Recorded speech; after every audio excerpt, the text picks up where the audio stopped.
नहीं, नए नए अध्यक्ष बने हैं अभी और उस पर गहन मंथन किया जा रहा है, क्योंकि चुनाव का समय है।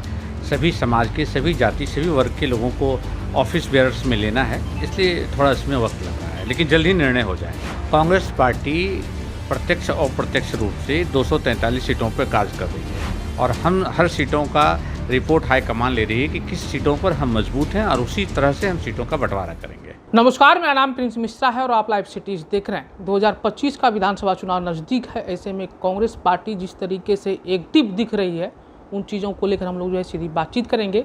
और मुद्दा हम लोगों का ये रहेगा कि कांग्रेस पार्टी एक्टिव तो है, लेकिन टीम का जो विस्तार होना चाहिए था, तमाम प्रकोष्ठों का जो गठन होना चाहिए था चुनाव से पहले, अभी तक वो जो है क्लियर नहीं हो पाया। हम लोग जो है सीट शेयरिंग को लेकर भी बातचीत करेंगे। हमारे साथ बातचीत करने के लिए ललन यादव हैं, जो कि एक्स उम्मीदवार भी रहे हैं सुल्तानगंज विधानसभा से और पूर्व में जो है युवा के प्रदेश अध्यक्ष हैं। सबसे पहले सर स्वागत है लाइव सिटीज पर। जी धन्यवाद।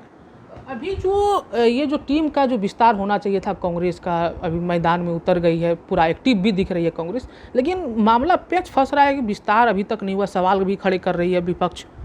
नहीं, नए नए अध्यक्ष बने हैं अभी और उस पर गहन मंथन किया जा रहा है, क्योंकि चुनाव का समय है।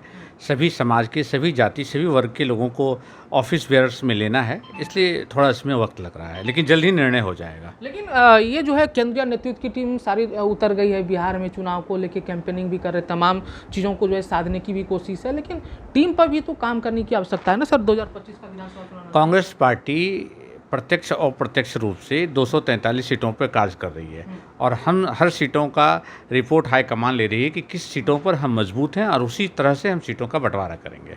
सीट शेयरिंग को लेकर लगातार जो है विपक्ष आप लोगों पे जो है सवाल खड़ा करती है कि महागठबंधन में जो है सीट शेयरिंग को लेकर मामला फंसा हुआ है। आप लोग 70 सीटों की डिमांड कर रहे थे, 70 सीटें आप लोग चुनाव लड़े थे, उसमें जो है आपने बहुत कम सीटों पर जीत हासिल किया था। अब आप लोग कह रहे थे शुरू में कि हमको जो है 70 सीटों से जो है अधिक चाहिए, लेकिन कुछ 3 बैठकें हुई महागठबंधन की, उसके बाद जो है कांग्रेस की सुर बदल गई।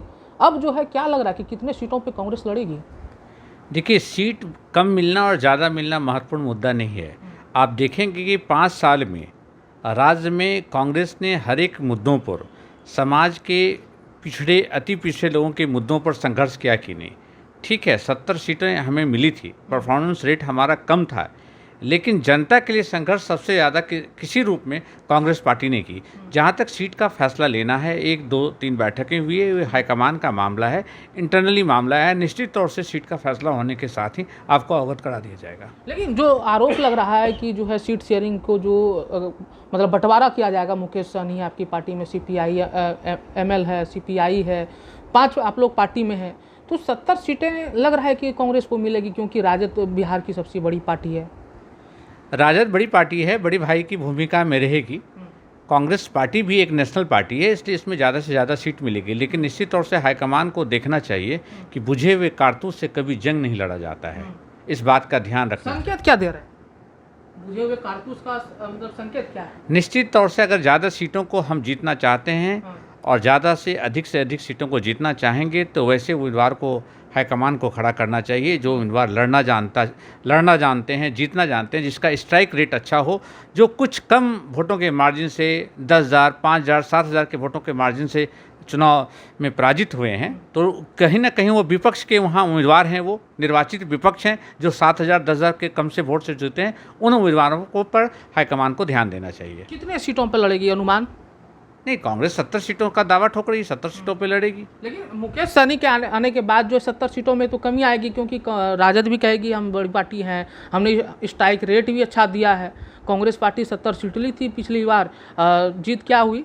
वो तो क्या कहते हैं, बहुत कम मतलब प्रतिशत में आप लोग जीते हैं, तो कहीं ना कहीं सीटों में तो कमी आएगी ना सर। देखिए, सीट का निर्णय लेना हाईकमान का काम है। हम लोग तो राहुल गांधी की सिपाही हैं, हम लोग उसके लिए संघर्ष कर रहे हैं। सीट कम मिले, ज़्यादा मिले, जिन लोगों को मिलेगा, हमें मिले ना मिले, तो हम दूसरे उम्मीदवारों के लिए लड़ेंगे। सीट कोई मुद्दा नहीं है। राहुल गांधी के सपनों को और देश में जो ताकत प्रत्यक्ष और अप्रत्यक्ष रूप से राज्य में जो कब्जा की हुई है, उसको हटाना के लिए हम लोग दृढ़ संकल्पित हैं। अंतिम सवाल हम आपसे लेंगे सर।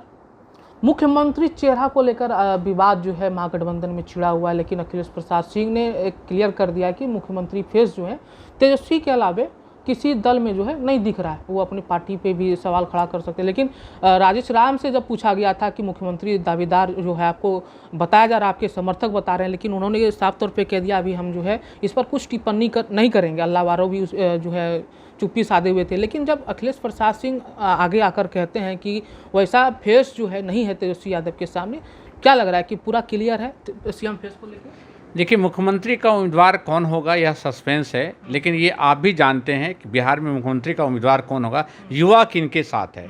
देश में युवा के नेतृत्व राहुल गांधी कर रहे हैं और बिहार में युवाओं का नेतृत्व तेजस्वी यादव कर रहे हैं। मतलब साफ तौर पे आपका भी कहना है कि तेजस्वी यादव ही मुख्यमंत्री बनेंगे। कन्हैया कुमार भी मेहनत कर रहे हैं आपकी पार्टी से?